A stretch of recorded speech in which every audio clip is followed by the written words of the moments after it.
Hello दोस्तों, कैसे हैं आप सब। Hope you will be fit and fine. स्वागत है आपका आपके अपने चैनल एंशिएंट साइंटिफिक नॉलेज पर। जैसे कि आप जानते हैं, यहाँ हम एंशिएंट हिस्ट्री और माइथोलॉजी की अनसुलझी गठानों को खोलकर आपके लिए शुद्ध सरल भाषा में प्रस्तुत करते हैं। तो आज का सवाल भी ऐसे ही थोड़ा सा उलझा हुआ है। तो चलो आज इसी उलझे हुए सवाल की बखियां उधेड़ते हैं। सवाल है कि क्या हिंदू ब्राह्मणी धर्म में गाय एक पवित्र पशु है? क्या गाय को हिंदू ब्राह्मणी धर्म में माता का दर्जा प्राप्त है? क्या गाय को राजनीतिक दलों द्वारा या इस ब्राह्मणी व्यवस्था द्वारा एक धार्मिक उन्माद के हथकंडे के तौर पर यूज किया जा रहा है? क्या ये एक साजिश चल रही है भारतीय समाज को गाय के नाम पर भड़काने की? चलो देखते हैं क्या सच है हिंदू ब्राह्मणी धर्म में गाय को लेकर। देखते हैं क्या सच है गाय की पवित्रता के पीछे का सच। दोस्तों, आज के एपिसोड की रूपरेखा और इसका मैटर हमने तैयार किया है पुस्तक थू ब्राह्मणवाद के अध्याय 7 से। दोस्तों, वीडियो थोड़ी बड़ी है क्योंकि पूरे 7वें अध्याय को हमने ज्यों का त्यों लिया है, बिना किसी फेरबदल के। तो किसी भी तरह के वाद विवाद एवं संवाद के लिए आप पुस्तक के लेखक और प्रकाशक से संपर्क कर सकते हैं। हमने पवित्र भारतीय संविधान के संवैधानिक दायरे में रहते हुए, वाणी एवं अभिव्यक्ति के संवैधानिक अधिकार के दायरे में रहते हुए पुस्तक का ज्यों का त्यों अध्याय आपके समक्ष प्रस्तुत किया है। हाँ, एक बात है, क्योंकि लेखक के समय पुरातात्विक खोज का दायरा इतना विकसित नहीं हो पाया था, तो लेखक की समय गणना में हमें कुछ त्रुटि दिखाई दी। बाकी आप स्वयं पूरा एपिसोड ध्यान से देखें एवं सुनें। उसके पश्चात अपने विचार कमेंट सेक्शन में व्यक्त करें। आपको क्या लगा लेखक के काल निर्धारण और उसके द्वारा प्रस्तुत तथ्यों को देखकर? वीडियो का कंटेंट पसंद आए तो वीडियो को लाइक और शेयर करें। चैनल पर नए हैं तो सब्सक्राइब करें, जिससे कि भविष्य में चैनल पर अपलोड की जाने वाली किसी भी ज्ञानवर्धक वीडियो को आप मिस ना कर पाएं। तो शुरू करते हैं आज का ज्ञानवर्धक एपिसोड। पुस्तक का नाम थू ब्राह्मणवाद, अध्याय 7, गाय भक्षण से गाय पूजा का पैंतरा, पेज नंबर 197। गोमांस अछूतपन का मूल। बाबा साहिब अम्बेडकर के अनुसार गोमांस खाना भी अछूतपन का कारण है। जैसे आज के समय में लोग बकरे अथवा मुर्गे का मांस खाते हैं, एक समय था जब पूरा आर्य समाज गाय का मांस खाता था। जैसे हम आजकल भीख में रोटी या मिठाई दान करते हैं, उनके समाज में मांस खाना इतना अधिक प्रचलित था कि लोग भीख मांगने वालों को दान में मांस दे देते थे। इसलिए बौद्ध तथा जैन भिक्षु भिक्षा में मिले मांस को खा लेते थे। भिक्षुओं को स्वयं पशु मारने और मांस पकाने की मनाही थी, जबकि ब्राह्मण यज्ञों व अन्य कर्मकांडों में धड़ल्ले से गाय बैल आदि पशु मारते थे और उनका मांस खाते थे। जैन तथा बौद्ध भिक्षुओं द्वारा स्वयं पशु हिंसा न करना ब्राह्मणों से एक कदम आगे था। इस बात से समाज उनकी ओर झुका। बहुत सालों तक तो ब्राह्मण अपने पुराने ढंग से चलते रहे। बुद्ध धर्म के इन करुणा संदेशों के विरोध में ब्राह्मणों ने फतवा दिया कि यज्ञ में पशु मारना और खाना तो अहिंसा ही है, क्योंकि यज्ञ में की गई हिंसा तो अहिंसा ही होती है। इसके दो कारण ब्राह्मण देते थे। एक तो ये कि समस्त पशु यज्ञ में मारने के लिए ही ब्रह्मा ने बनाए हैं, तथा दूसरा ये कि यज्ञ में काटे जाने पर पशु स्वर्ग में जाता है तथा उसकी हड्डियों का कपूर बन जाता है। उन्होंने वेदों को भी ईश्वर द्वारा रचित बता दिया और गाय खाना ईश्वर का आदेश बना दिया। लेकिन समय के साथ ब्राह्मणों के अनुयायियों की संख्या कम होती गई। ऐसे समय में सम्राट अशोक ने बौद्ध धर्म अपनाकर अनावश्यक हिंसा बंद करने का संदेश घर घर पहुंचा दिया। ब्राह्मणों का धंधा लगभग चौपट हो गया। तब उन्होंने वह किया जो भारत के इतिहास में कभी नहीं हुआ था। ब्राह्मणों ने सम्राट बृहदर्थ की हत्या करके राज सत्ता पर कब्जा कर लिया। इससे पहले तक ब्राह्मण केवल दान पर गुजारा करते थे, अब वे राजा बन गए थे। भारत के इतिहास में ये पहली बार हुआ कि कोई गैर शूद्र राजा बना था, और वह भी ब्राह्मण। राजा बनने के साथ ही उन्होंने एक जबरदस्त गुलगंडी खाई। उन्होंने गाय मारना और गोमांस खाना पाप घोषित कर दिया। इस समय तक अधिकतर जनता गाय का मांस बिना रोक टोक के खाती थी, क्योंकि ब्राह्मण धर्म का असर उन पर अभी तक मौजूद था। भिक्षु भिक्षा में मिले गोमांस को खा लेते थे। अब सत्ता क्योंकि ब्राह्मणों के हाथ में आ गई थी, उन्होंने गाय खाने वाले बौद्धों को मारना शुरू कर दिया, उनके विरुद्ध प्रचार करना शुरू कर दिया। सत्तासीन ब्राह्मणों के अलावा दूसरे ब्राह्मण गोमांस खा रहे थे, इसलिए आज भी मनुस्मृति में गाय खाने के नियम मिल जाते हैं। सत्ता ब्राह्मणों के हाथ में आने से बौद्ध धर्म को न केवल राज्य की मदद बंद हो गई, बल्कि ब्राह्मण सेनाओं ने बौद्धों का कत्लेआम भी शुरू कर दिया। इसके साथ ही ब्राह्मणों ने दंड भेद की नीति अपनाते हुए बौद्धों को गोहत्यारे, पापी कहना शुरू कर दिया। सत्तासीन होने के कारण प्रचार के साधन उनके पास थे, अतः गोमांस खाने वाले बौद्धों को उन्होंने पापी और अछूत घोषित कर दिया। अब पेज नंबर 198 पर देखें। आज भी अछूतों में ऐसे लोग हैं जो गाय मारते तो नहीं लेकिन गोमांस से परहेज नहीं करते, लेकिन पंच गौर ब्राह्मण जिंदा और मुर्दा दोनों प्रकार की गायों को मांस खा लेते हैं। पहेली 13.119 अध्याय 7.1 आगे। गोमांस आर्यों का प्रिय भोजन। कहावत है, यथा राजा तथा प्रजा, यानी जैसा राजा होगा वैसी प्रजा होगी, अर्थात जैसा आचरण बड़े लोग करेंगे वैसा ही आचरण आम जनता करेगी। पुराने समय में ब्राह्मण ऋषि राजा से भी बढ़कर होते थे, अतः जैसा वे चाहते थे वैसा ही आचरण राजा को तथा प्रजा को करना पड़ता था। वेन या पृथु जैसे राजा अगर ब्राह्मणों का विरोध करने की कोशिश करते थे तो पीट पीट कर मार दिए जाते थे, अतः राजा को मजबूरन ऋषियों के आदेशानुसार आचरण करना पड़ता था। मात्र रंतिदेव जैसा राजा जो रोजाना सैकड़ों गायें काटकर ब्राह्मणों को खिला देता था, इनके कोप से बच पाता था। जो कोई भी उनके गोमांस भक्षी यज्ञों का विरोध करता था, महाराज रावण की तरह मार दिया जाता था अथवा महाराज हिरण्यकशिपु की तरह सरेआम चीर दिया जाता था। इसलिए प्राचीन भारत में ब्राह्मण ऋषियों का अनुसरण करते हुए आम जनता को भी गोमांस खाना पड़ता था। महावीर जैन ने हर प्रकार की हिंसा का विरोध किया। उन्होंने अहिंसा परम धर्म का संदेश दिया। भगवान बुद्ध ने हिंसामयी यज्ञों की जगह सादे हवन करने का संदेश दिया। उन्होंने राजा प्रसेनजित द्वारा यज्ञ के लिए बांधे गए 2500 पशु आजाद करवाए, जिनमें 1500 गायें और बैल थे। ऐसे ही कूटदंत नामक ब्राह्मण ने यज्ञ के लिए सैकड़ों गाय, बैल और बछड़े यूपों के बांध रखे थे। उसने भगवान बुद्ध को यज्ञ में आमंत्रित किया। उन्होंने उस ब्राह्मण को भी निरीह पशुओं के प्रति करुणा दिखाने का संदेश दिया और उस ब्राह्मण ने सभी पशुओं को आजाद कर दिया। गोमांस 83। ये तो शुक्र है कि इन लोगों ने भगवान बुद्ध को बुलाया। कहीं इन्होंने ब्राह्मण देव इंद्र को बुला लिया होता तो उनके पशु कम पड़ जाते, पर इन हैवानों की भूख शांत नहीं होती। लेकिन जैसे जैसे जैन और बौद्ध धर्म के अनुयायियों की संख्या बढ़ी, गाय खाने वाले ब्राह्मणों के प्रति लोगों की नफरत बढ़ने लगी। तब ब्राह्मणों ने एक जोरदार गुलगंडी समसौत खाए। उन्होंने न केवल गाय खाना छोड़ दिया, बल्कि उन्होंने गाय को मां बना डाला, उसे पवित्र घोषित कर दिया। गोहत्या को ब्रह्महत्या के बाद सबसे बड़ा पाप घोषित कर दिया। उन्होंने हर प्रकार का मांस खाना पाप बना दिया। ये कार्य उन्होंने सम्राट बृहदर्थ की हत्या के बाद पहली सदी ईसा पूर्व में किया। बौद्धों पर अमानवीय जुल्म ढाए।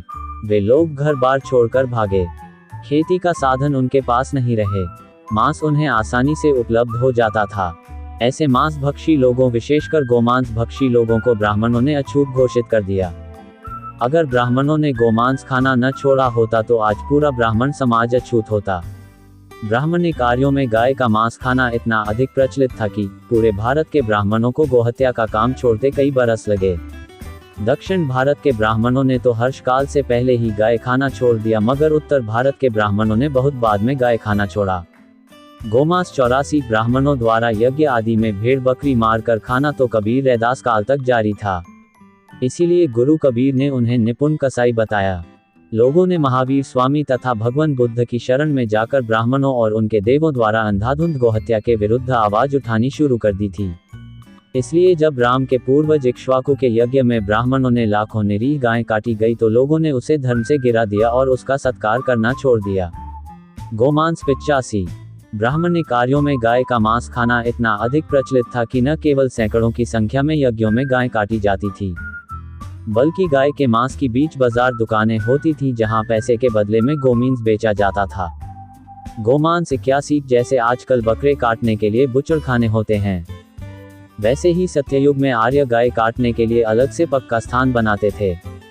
गाय काटने के ऐसे स्थानों को गोघातसुना कहा जाता था। जिस छुरे परशु से गाय काटी जाती थी उसे गोविकर्तन कहा जाता था।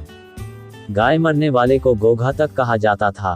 प्राचीन समय में केवल ब्राह्मण ही गोघातक होते थे। नजुल जातक 216 गोमांस 82 गोघातसुना के बाहर कुत्ते हड्डियों के लालच में घूमते रहते थे। ऋग्वैदिक आर्य लेकिन यज्ञों के पास कुत्तों के घूमने का उल्लेख नहीं मिलता है। इसका अर्थ है कि गोमेध अथवा अश्वमेध के यज्ञ मंडप में कुत्तों के लिए भी हड्डी नहीं बचती थी। मध्यम निकाय में दिए गए वर्णन से स्पष्ट होता है कि गोघातसुना में गोधा तक मारी गई गाय की खाल बड़ी चतुराई से उतारते थे कि कहीं खाल पर कोई कट न लग जाए। खाल इतनी सफाई से उतारी जाती थी कि अगर गाय के पिंजर पर वापस रखी जाए तो कहा जा सके कि गाय अभी तक खालयुक्त है, अर्थात मारी नहीं गई है। अब पेज नंबर 199 देखते हैं। जैन ग्रंथ उपासक दशा से विदित होता है कि गोमोस इतना अधिक और आम उपलब्ध था कि लड़कियां अपने पीहर से भी गोमोंस मंगवा लेती थीं। इस जैन ग्रंथ में कथा है कि एक सेठानी ने अपने पीहर से गाय के 2 बछड़ों का मांस मंगवाया था। हो सकता है जैसे आजकल त्योहार पर विवाहित बेटी को मिठाई आदि देने का रिवाज है, वैसे ब्राह्मणिक कार्यों में गोमांस का तोहफा उपहार देने का रिवाज रहा हो। पुत्र प्राप्ति के लिए भी गोमांस खाने का विधान ऋषियों ने बनाया था। बृहदारण्यक उपनिषद 6.4.18 का आदेश है कि जो स्त्री चाहे कि उसके ऐसा पुत्र पैदा हो जो ज्ञानी हो, लोग उसकी बात सुने और जो लंबी आयु वाला हो, तो उस स्त्री को चाहिए कि वह बैल या सौंड का मांस चावलों के साथ मिला हुआ पुलाव खाए। आदि शंकर इस पर टिप्पणी करते हुए कहता है कि मांस वयस्क पशु का होना चाहिए, छोटे बछड़े का नहीं। गोमांस 51।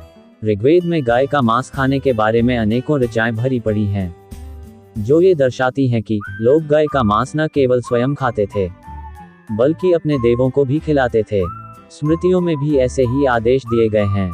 कुछ मंत्र इस प्रकार से हैं।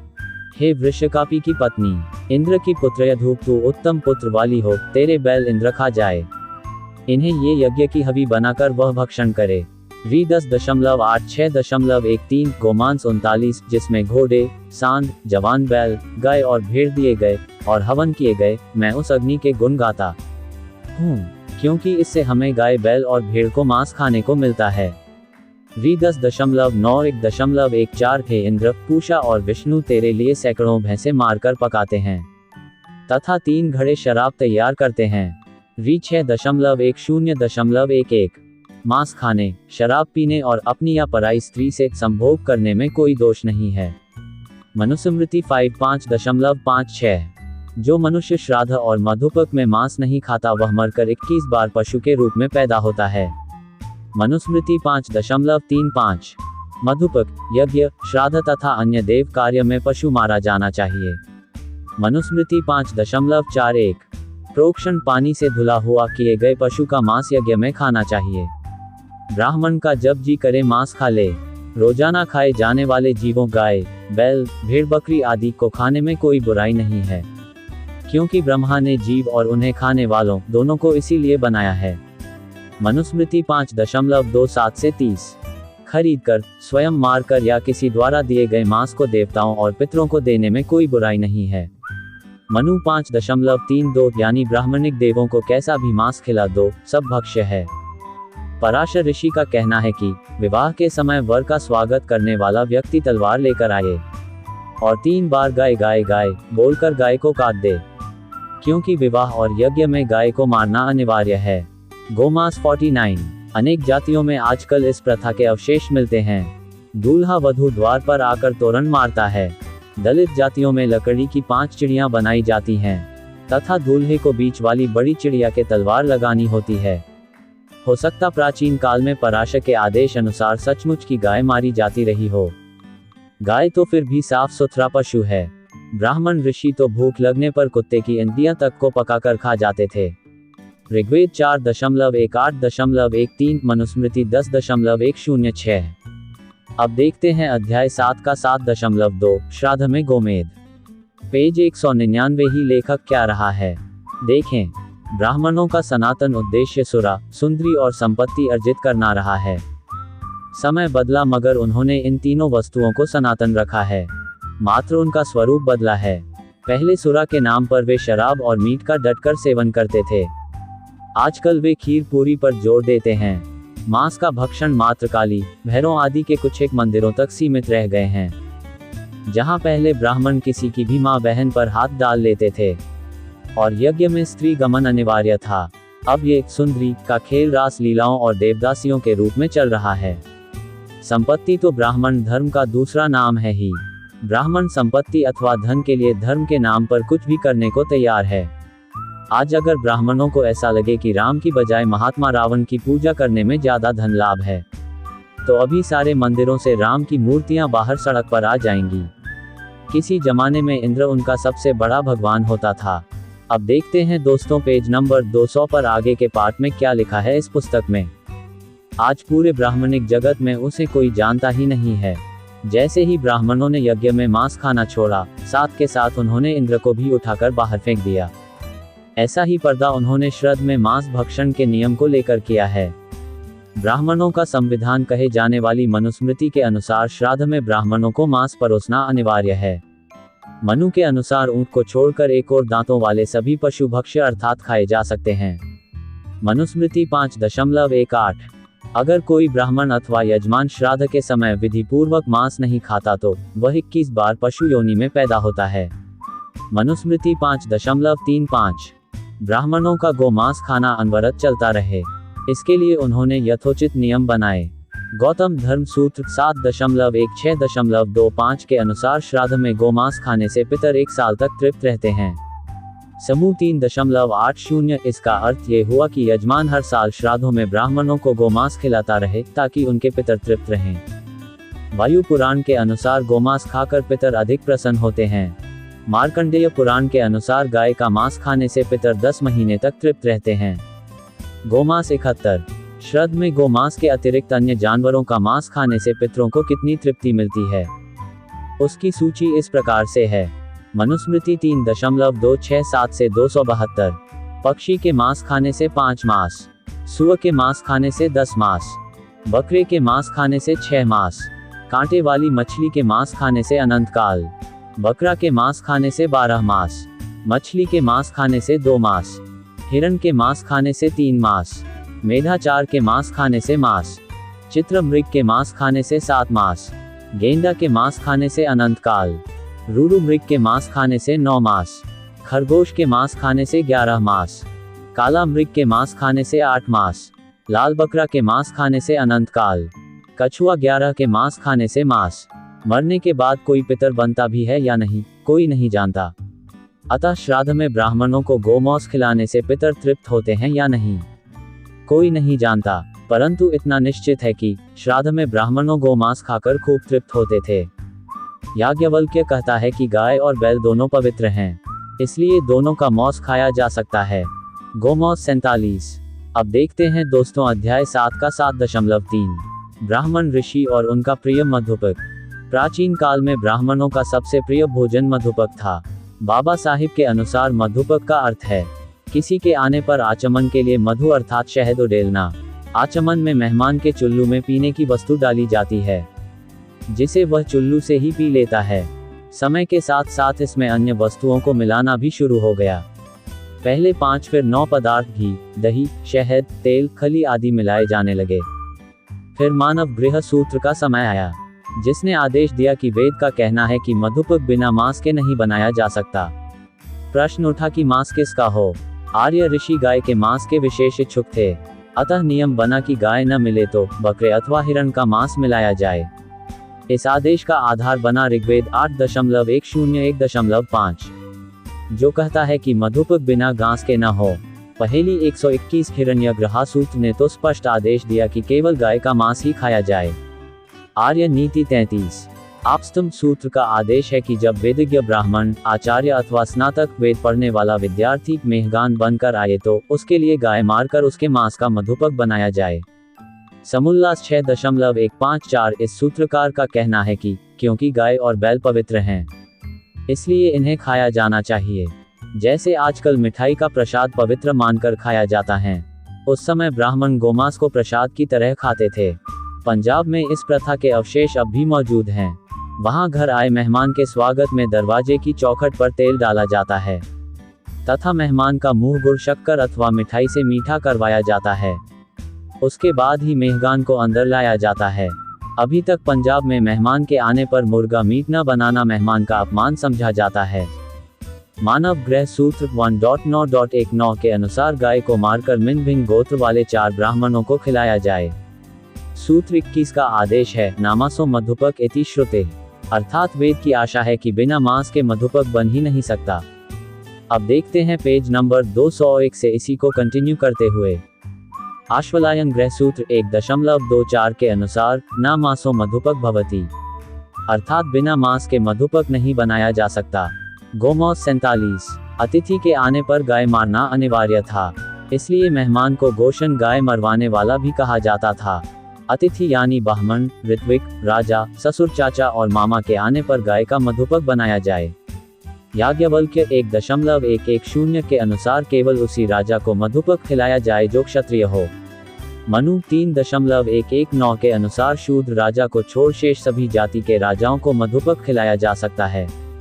गोमौस 112, लगता है कि महाकवि भवभूति के समय तक मधुपर्क में गोमांस का प्रचलन कुछ कम हो गया था, इसलिए उन्होंने अपने नाटक उत्तर रामचरित में ये दर्शाया है कि राम के कुलगुरु वशिष्ठ के लिए बनाए गए मधुपर्क में तो 2 साल की कल्याणिका नामक बछिया काटकर पकाई गई, लेकिन जनक के आने पर केवल दही और शहद का ही मधुपर्क बनाया गया, क्योंकि जनक गोमांस नहीं खाता था।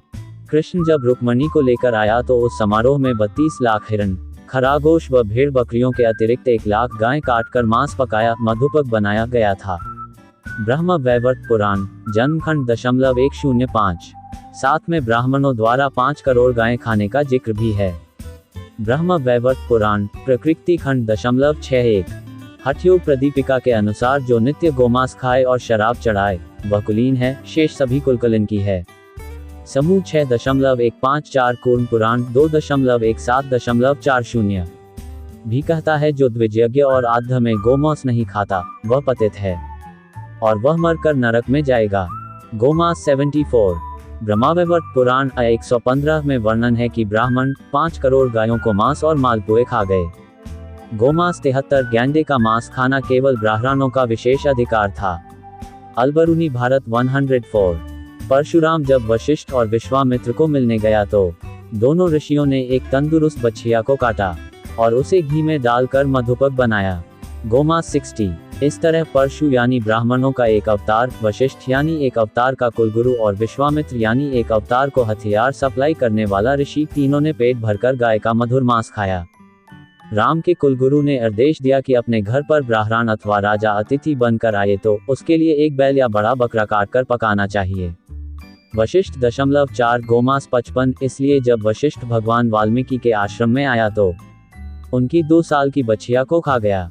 उत्तरकांड रामचरित समूह 6.154, लेकिन जब राम का पूर्वज सत्यव्रत ने उसकी गाय मार ली तो उसने उसके 3 सींग उगने का श्राप दे दिया। राम का पूर्वज सत्यव्रत था।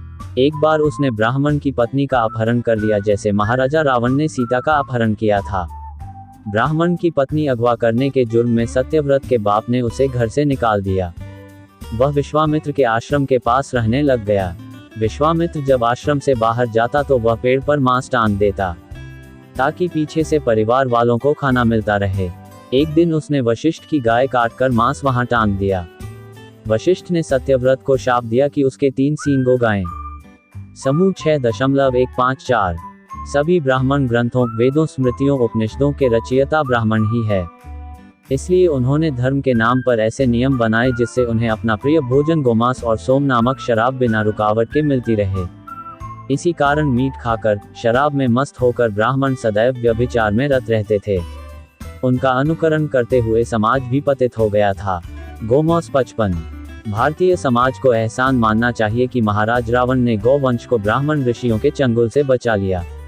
अगर वे भगवान बुद्ध के मार्ग पर नहीं चलते तो आज गाय और बैल की तस्वीरें केवल सिंधु साम्राज्य की मोहरों पर ही नजर आती। तो मित्रों, कैसा लगा आज का एपिसोड? आज का एपिसोड अच्छा लगा हो तो वीडियो को लाइक और शेयर करें। चैनल को सब्सक्राइब कर लें व राइट साइड में दिए गए बेल आइकन को प्रेस कर लें, जिससे कि ऐसी ही ज्ञानवर्धक वीडियो जैसे ही चैनल पर अपलोड हो आपके पास तुरंत उसका नोटिफिकेशन आए और आप कोई भी नई वीडियो को मिस ना कर पाएं। आपके सुझाव कमेंट बॉक्स में लिखकर बताएं। धन्यवाद। सहित एंशिएंट साइंटिफिक नॉलेज।